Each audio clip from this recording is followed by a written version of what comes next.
in diesel engines, two-stroke diesel engines, those engines in the head, you have valves. You have valves only for exhaust. Those are exhaust valves. Those engines doesn't have intake valves. What happened with the intake manifold for those two-stroke diesel engines? Where is located the intake manifold? In the bottom of the piston. Correct. In the bottom, in one side. And the exhaust is on top, on the head. It's clear, my friends? Question, do they still make two-stroke diesels anymore, or that's gone? No, Detroit Diesel fabricate two-stroke. Still make two-stroke? Yeah. They don't have any issues with the EPA? No, because they are the only ones that complete the regulation, especially in California. That those engines, two-strokes produced for Detroit Diesel, are fabricated for Mercedes-Benz, MTU, Mercedes-Benz, okay? Because they have a joint venture since 2005, and Mercedes-Benz is the same like a Detroit Diesel, all right? How do they control the emissions on those two strokes? This is a great question. I'm just curious because I'm not a diesel guy, but I mean, I'm curious. This is a great question, Danny. You remember, guys, what is the problem? What is the problem in two-stroke gasoline engines? For what reason those engines have problems with the emissions? You remember? Because of the fuel is mixed with the air. The what's it called again? It's basically, yeah, that's true. It's basically because you remember that in one stroke occur intake and exhaust at the same time, and in the other stroke, when the piston is going up, is produced compression and power. You remember? Yes. Yes. In the moment that the piston is going down in gasoline engine two-stroke, the fresh mixture enter in one side and push the smoke in the other side. But that process is not complete, and some gases remain in the combustion chamber and produce nitrous oxide and sulfur oxide. In other words, the combustion is not complete in those engines. Danny asked to me, what happened in diesel engine? How those engines meet the regulations of the EPA with respect to the gases? And the answer is because in diesel engines, we are going to study later in chapter 12, in diesel engines, the valves have overlap. Let me explain what is the meaning of that. I am going to explain later in other videos, but this is a great question, Danny. In diesel engines, pay attention, when the piston is going up during the exhaust, you remember during the exhaust, what happened with the valves? The piston is going up, and what happened with the valves? It's closed. It's closed. Exhaust. Oh. Exhaust open. Exhaust valve is open and intake is closed. What happened when the piston finished on top at the end of exhaust? After that, the piston goes down, and what stroke start? Intake. Okay, pay attention. When the piston is going up during the exhaust stroke, the exhaust valve is open and the intake is closed, no? Yes. And all the gases are out. Just before the piston reaches the top dead center at the end of exhaust, the intake valve open for a fraction of seconds, and some fresh air enter and push the gases out. That moment where both valves are open at the same time at the end of exhaust and the beginning of intake is calling overlap. Because the overlap, the combustion chamber is completely clean. And after that, the exhaust valve closed, the intake valve open a little more, and the cylinder is filled with pure air. You like it? So the intake on the diesel, on a two-stroke diesel, will only open a slight bit on the exhaust and the exiting exhaust once the piston is all the way up in the top. At the end of the exhaust. at the That's end of only the on the stroke. two-stroke diesel will only do. Only in 2-stroke and also in 4-stroke, in both of them. In both Oh, of them. well, so In that's both how of they them. keep the emissions clean on the two-stroke diesel. Yeah. All right. So I have a question.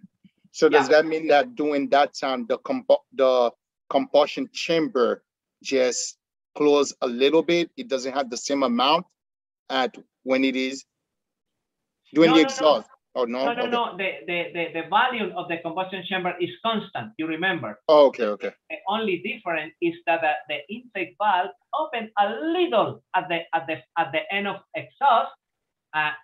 In that moment, allows that the fresh air enter in the combustion chamber and push the smoke out because the exhaust valve is also open. That moment where both valves are open for a fraction of time is called overlap. And this is only in diesel engines. And I have another question for you guys.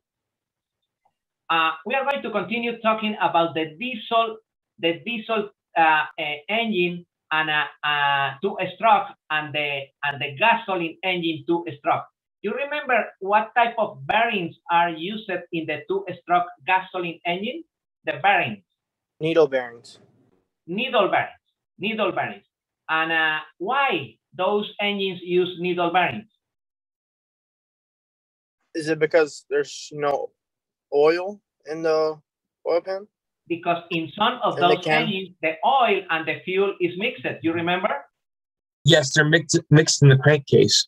Correct. Yes. It's mixed in the crankcase. And for that reason, those bearings are needle bearings in 2-stroke gasoline engines.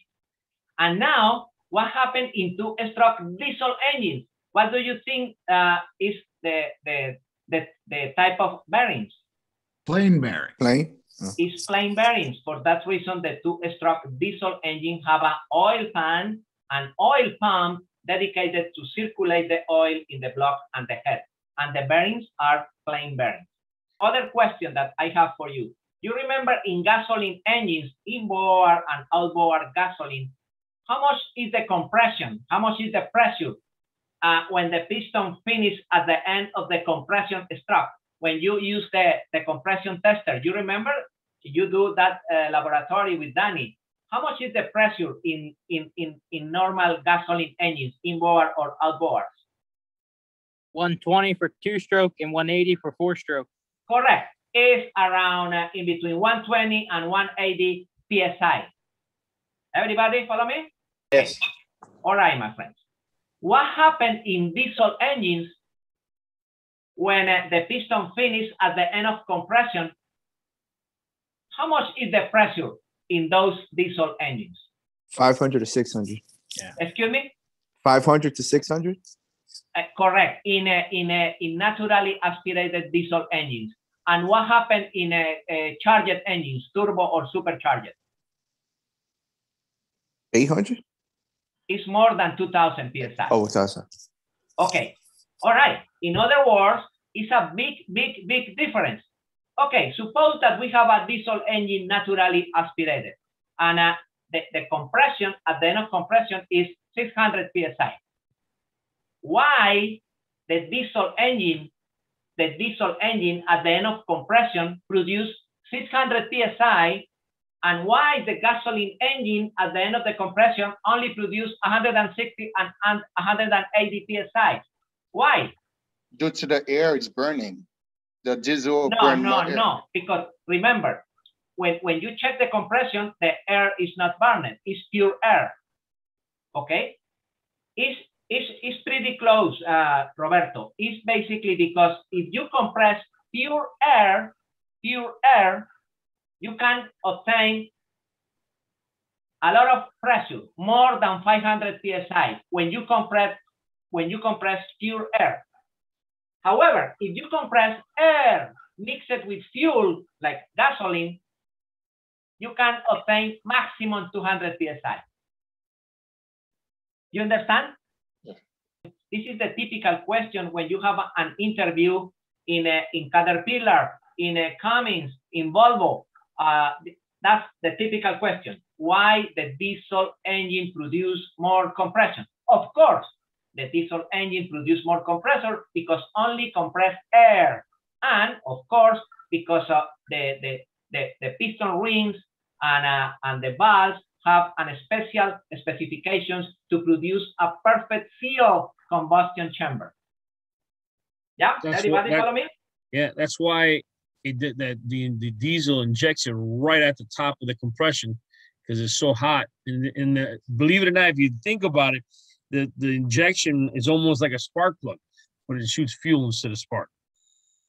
This is a great question. This is a great explanation, guys. Pay attention.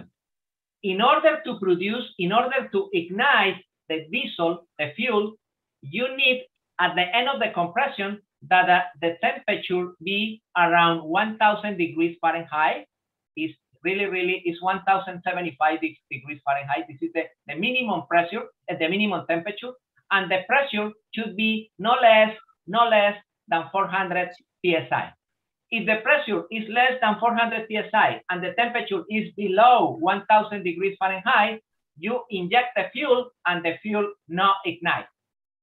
When you replace the piston, the rings, the reparation, the rebuild of the engine, the recommendation is you put the blower that your wife used for the hair, you put the blower on the intake manifold and you crank the engine and the engine start immediately.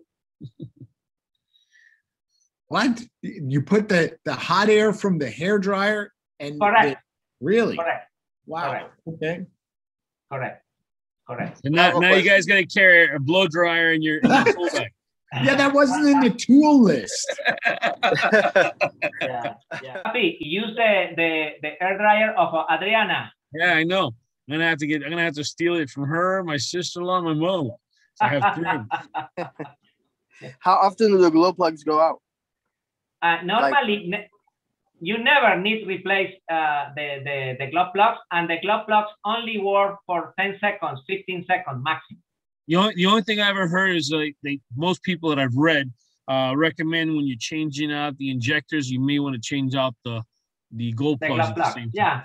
Yeah. When you try to remove injectors in a diesel engine, is try to verify with the dealer, with the manufacturer of that engine, if they have the tool to remove the injectors, because the majority of the manufacturers, they have a special tool to remove the injectors. And with the tool, it's easy, remove the easy. It's not difficult, remove the injectors. But if you don't have the tool, if you don't have the manual, don't try to remove injectors. And also, if you don't have the adapters, because when you remove the injector, you need to introduce in that hole an adapter. And the adapter should be externally with the same dimension that the original injector. If you don't have the adapter appropriated for that engine, never try to do the compression test on that engine. That's the one thing I noticed, that when you're dealing with people who work on diesel, kind of concentrate on a certain diesel. They don't do every diesel. Correct. Only because you need a tool for every different diesel and a different adapter for the compression. Correct. It'd be crazy. So people who work on cats work on cats. Rest who work on Cummins work on Cummins, and Yanmar on Yanmar. I noticed that in this industry that there's specific people for specific diesel. I have a recommendation. If you have an older diesel engine with glove plugs, you can use the hole of the glove plug to introduce the adapter for the compression test. And that hole is small, and there are a lot of adapters for that small hole. In other words, in a small diesel engines, older engines, you can use the hole of the glove plug to introduce the tool of the compression tester, because it's communicated with the combustion chamber. A question on that compression test. I guess we haven't gotten to it yet, but on the gasoline engine, when we did the compression test, it was only 15 PSI on that pump. But on the diesel, I guess it's a lot higher, right? No, not 15 PSI. It's going to probably up to 3. I think it's 200. Yeah, but I mean, the gauge goes up, I think 200 to 300. But it's, Christian, the compression gauge that you use for the gasolines, you can use to be on outboards, stern drives, because they're all pretty much the same size holes. 250, 300 maximum. There's probably 3 or 4 different size spark plugs, and when you buy the compression kit for gasoline, they'll come with that kit. Most of them do. For a good kit, not a cheap kit, a good kit. Correct. So the valve opens up in the pocket of the piston? Correct. Correct. Okay. And I have one more question. If you have assessed carbon on top of the piston, would that raise the compression? Yeah, that compression is calculated. Glenn. No, he's saying if there's too much carbon in the cylinder, will that raise the compression on the engine? Oh, of course. Yeah, of course. And also in gasoline, the enemy of correct. Increase the compression. Yeah, of course. When you go ahead. But Glenn, to avoid that, you need to use good fuel. Good fuel. The problem with the fuel with more than 200 parts per million of sulfur, that fuel produces a lot of carbon deposits and sulfur deposits, and those deposits are accumulated in the bottom of the intake valve and on the piston head, and increase the compression and produce pre-ignition and detonations. Yeah, you'll hear it. The carbon's on the top of a piston. Correct. It will sound just like a rod knock. Correct. And Glenn, one thing to know that you have excessive carbon deposit in a diesel engine is that you stop the diesel engine and the engine not stop immediately. The engine continue running a couple of three more turns. It's because there are carbon deposits at high temperature and the engine continue running a little more. You inject a little amount of fuel, atomized liquid, the fuel ignites. The fuel should be liquid atomized, spray, liquid, no vapor. And immediately that small amount of fuel ignites in that area, fully compressed at high pressure and high temperature of pure air. Oh, this is the only fuel with that property. If you try to introduce gasoline in that area with air fully compressed, never ignite. If you try to introduce mineral spirit, never ignite. The other fuel that ignites under that pressure and temperature is biodiesel, and other one is vegetable oil. Vegetable oil ignites at that pressure and that temperature. For that reason, in some boats, depending on the type of injectors, you can use, instead of diesel, you can use vegetable oil or biodiesel. One of the laboratories that we are going to do in this class is we are going to prepare biodiesel in the lab.